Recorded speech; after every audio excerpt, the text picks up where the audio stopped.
তো রাষ্ট্রপতি আপনার আজকে অপসারণের জন্য বিরোধী দল সেখানে প্রতিবাদ করেছে, প্ল্যাকার্ড তুলেছে। এটা ভালো, এটা তাদের একটা গণতান্ত্রিক অধিকার, তারা করেছে। কিন্তু আমার প্রশ্ন হচ্ছে যে এই রাষ্ট্রপতি তো প্রায় গত ২.৫-২ বছর রাষ্ট্রপতি হিসেবে দায়িত্ব পালন করেছে। এমনকি আজকের বিরোধী দলীয় চিফ হুইপ থেকে শুরু করে অনেকে সংসদ সদস্য তারা তো আপনার রাষ্ট্রপতির কাছে শপথও নিয়েছেন। তো সেদিন তারা এই গার্ডসটা দেখাতেন, এই ব্যক্তিত্বটা, এই পার্সোনালিটিটা দেখাতেন যে না, আমরা গণ অভ্যুত্থান নেতা, আমরা গণ অভ্যুত্থানের সংগ্রামী চরিত্র, আমরা এই ফেসিবাদী রাষ্ট্রপতির কাছে শপথ দেব না। সেদিন তো দেখাতে পারেন না। অর্থাৎ ওই যেটা বলে যে নিজের প্রয়োজনে জায়েজ আর অন্যের প্রয়োজনে হলে সেটা হারাম, এরকম একটা ফতোয়া দাও।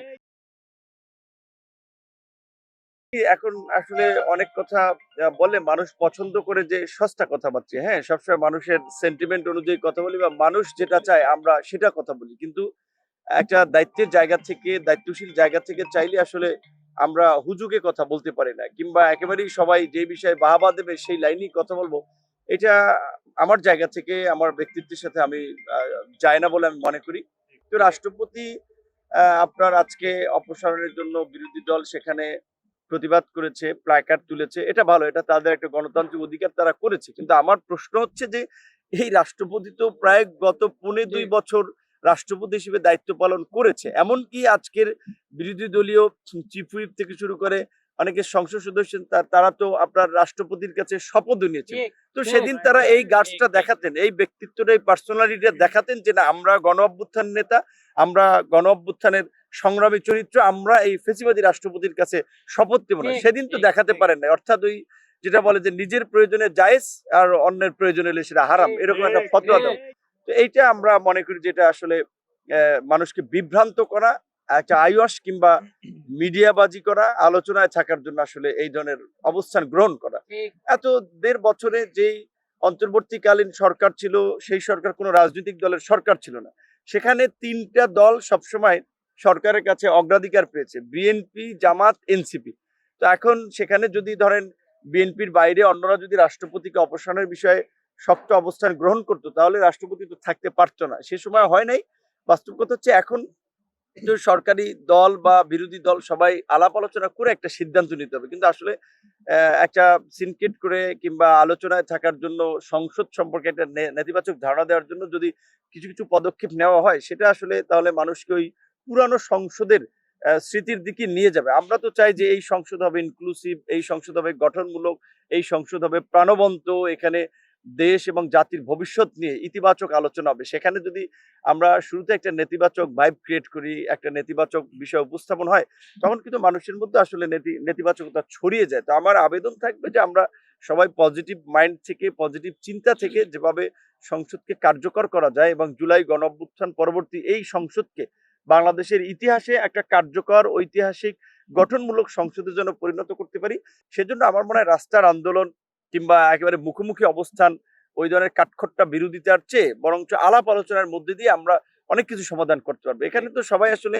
বলা চলে লাইক মাইন্ডেড পিপল, বিএনপি, জামাত, এনসিপি, গণ অধিকার, অন্যান্য যারাই আছে, আমরা তো সবাই ফেসিবাদের বিরুদ্ধে আন্দোলন করেছি, ফেসিবাদের সময় নিষ্পেষিত, নির্যাতিত ছিলাম। সুতরাং আমরা এই মজলুমরাই এখন সংসদে। সুতরাং এই মজলুমরা মিলেমিশে আলাপ আলোচনার মধ্যে দিয়ে আমাদেরকে যে কোনো সমস্যার সমাধানে এগিয়ে যেতে হবে। প্রথমে আজকে ধন্যবাদ জানাই ঢাকা বিশ্ববিদ্যালয় ছাত্র অধিকার পরিষদকে, যে তারা একটি চমৎকার এবং সুন্দর একটি ইফতার প্রোগ্রাম আয়োজন করেছে টিএসসির মাঠে, যেখানে ছাত্র অধিকার পরিষদ, ছাত্র দল, ছাত্র শিবির, ছাত্র শক্তি, বিভিন্ন বামপন্থী, ডানপন্থী, মত পথের বিভিন্ন ছাত্র সংগঠন সকলে মূলত ইফতার প্রোগ্রামের মধ্য দিয়ে একটা একসাথে মিলিত হওয়ার পরিবেশ তৈরি হয়েছে। এবং ছাত্র অধিকার পরিষদ বাংলাদেশে কিন্তু ইতিহাস তৈরি করেছে। আজকের যে পরিবর্তিত নতুন বাংলাদেশে আমরা দাঁড়িয়ে আছি, এই বাংলাদেশ গড়ার জন্য ছাত্র অধিকার পরিষদের নেতাকর্মীদের অনেক ভূমিকা আছে। ছাত্র অধিকার পরিষদের অসংখ্য নেতাকর্মীর রক্তে এই টিএসসি চত্বর থেকে শুরু করে ঢাকা বিশ্ববিদ্যালয়ের কেন্দ্রীয় লাইব্রেরির সামনে, লাইব্রেরির প্রাঙ্গণ, শাহবাগ, চারুকলা বলি, বিভিন্ন জায়গায় ছাত্র অধিকার পরিষদের নেতাকর্মীদের গায়ে রক্ত লেগে আছে এখন। এবং এই রক্তের উপর দিয়েই কার্যত আসলে এই জুলাই গণ অভ্যুত্থানের পটভূমি রচিত হয়েছে। সেজন্য ছাত্র অধিকার পরিষদের নেতৃবৃন্দকে, ছাত্র অধিকার পরিষদ থেকে যারা এই গণ আন্দোলনে প্রাণদান করেছেন, যারা চক্ষু হারিয়েছেন, পঙ্গুত্ব বরণ করেছেন, ছাত্র অধিকার পরিষদের পাশাপাশি সকল ছাত্র সংগঠন, বিভিন্ন সংগঠনের যারা সদস্য তাদেরকে শ্রদ্ধা ভরে স্মরণ করছি। ছাত্র অধিকার পরিষদের জন্ম থেকে এই পর্যন্ত বিভিন্ন ইতিহাস সৃষ্টিকারী ঘটনা আছে এবং আজকের ইফতার প্রোগ্রামও এটি একটি ঐতিহাসিক ঘটনাও বটে, কারণ এই বহুল প্রত্যাশিত ত্রয়োদশ সংসদ নির্বাচনের প্রথম অধিবেশন আজকে 12ই মার্চ। ছাত্র অধিকার পরিষদের ইফতার প্রোগ্রাম হয়েছে আজকে 12ই মার্চ। যদিও আমি ঢাকা বারের একটি ইফতার প্রোগ্রাম থাকায় সেখান থেকে রওনা দিয়ে আসলে যথাসময়ে পৌঁছাতে পারিনি, সেজন্য দুঃখ প্রকাশ করছি। ছাত্র অধিকার পরিষদের জন্ম হয়েছে 17ই ফেব্রুয়ারি।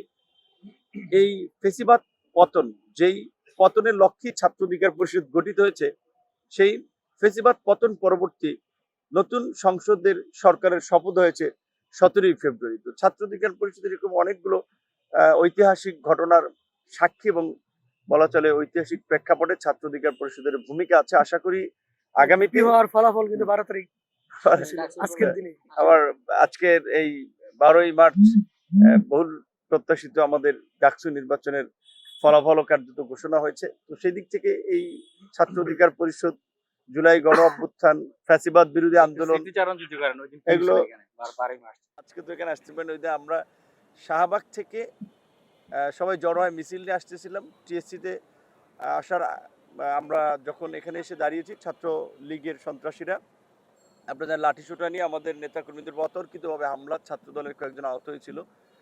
আবার আমরা একত্রিত হয়ে সংঘবদ্ধ হয়ে সেটা প্রতিরোধ করেছিলাম। তো এই ছাত্র অধিকার পরিষদের সংগ্রামী কিন্তু আসলে এই জুলাই গণ অভ্যুত্থানের তরুণদেরকে এনকারেজ করেছে। 2018 সালের কোটা সংস্কার আন্দোলন, একই বছর নিরাপদ সড়ক আন্দোলন, এবং ওই নিরাপদ সড়ক আন্দোলনে যেখানে স্কুল কলেজের শিক্ষার্থীরা ছিল, তারাই কিন্তু 24 জুলাই গণ অভ্যুত্থানে দেখবেন যে বিশ্ববিদ্যালয় লেভেলের শিক্ষার্থী ছিল। তো সর্বোপরি আজকের এই ঐতিহাসিক সংসদ যাত্রায় ছাত্র অধিকার পরিষদের ভূমিকা আছে। যারা এমপি হয়েছে, সরকার গঠিত হয়েছে, সংসদ হয়েছে, ছাত্র অধিকার পরিষদের ত্যাগ আছে।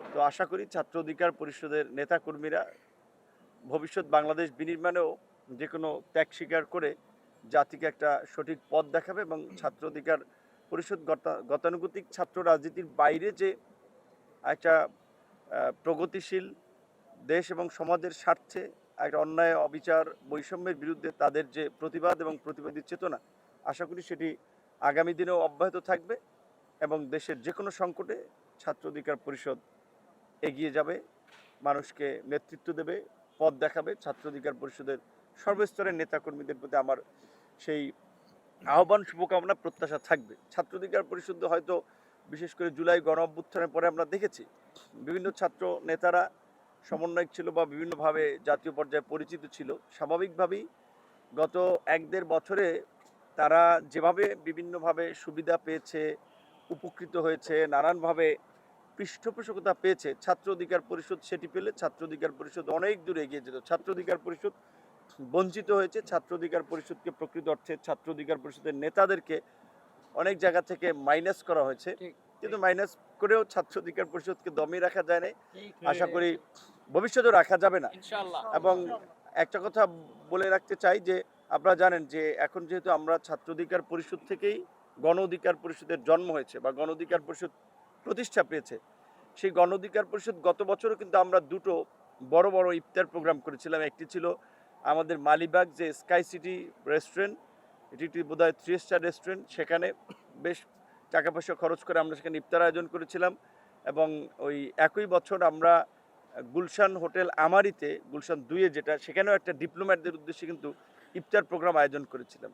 কিন্তু এইবার আমরা এমপি বা মন্ত্রী হয়েও কিন্তু আমরা বলা চলে আর্থিক সংকটে বা আমরা আসলে ব্যয় সংকোচন নীতি গ্রহণ করে আমরা কিন্তু বড় কোনো ইফতার প্রোগ্রাম আয়োজন করি নাই। তো এইটা বললাম এই কারণে যে অনেক মানুষ অনেক কিছু মনে করে, কিন্তু না, আমাদের দায়িত্ব এবং দায়বদ্ধতার জায়গা থেকে আসলে আমরা চাইলে অনেক কিছু করতে পারি না এবং করি না। দেশের মানুষের যে প্রত্যাশা, সেই প্রত্যাশা পূরণে আমরা সৎ এবং নৈতিকতার সাথে কাজ করে যেতে চাই। দেশের মানুষের দোয়া চাই। অনেক প্রোপাগান্ডা, অপপ্রচার ফ্যাসিবাদের আমলে হয়েছে, এখন হচ্ছে। তবে যে এটা একটা বড় এক্সাম্পল যে এমপি মন্ত্রী হওয়ার পরেও যে আমাদের যে মানে অবস্থা খারাপ, সেটা একটা উৎকৃষ্ট উদাহরণ। কিন্তু যে গত রমজানে যেখানে আমরা বিরোধী দলে থাকা অবস্থায় 2টা ইফতার প্রোগ্রাম দলের পক্ষ থেকে আয়োজন করেছিলাম। এইবার সরকারের থেকেও কিন্তু আমরা একটা প্রোগ্রাম আয়োজন করতে পারি নাই। বরঞ্চ শুধু আমাদের নেতাকর্মীদের নিয়ে আমরা ঢাকা বিশ্ববিদ্যালয়ের খেলার মাঠে একটা প্রোগ্রাম আয়োজন করেছিলাম। তো ছাত্র অধিকার পরিষদের নেতৃবৃন্দকে বলব যে ধৈর্য ধরতে, যে তাদের অনেক প্রত্যাশা আছে। হয়তো তারা অনেক কিছু সংকটের মধ্যে দিয়ে যাচ্ছে।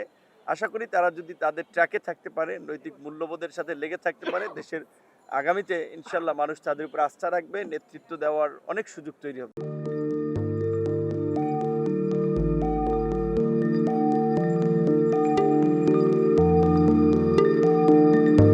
পহেলা জানুয়ারি 2026 ইউটিউব জার্নালিজমের অগ্রদূত change.tv.press সংগ্রামমুখর 7 বছর পেরিয়ে পা রাখলো গৌরবান্বিত 8 বছরে। এই আনন্দ প্রহরে সবাইকে নিরন্তর শুভেচ্ছা।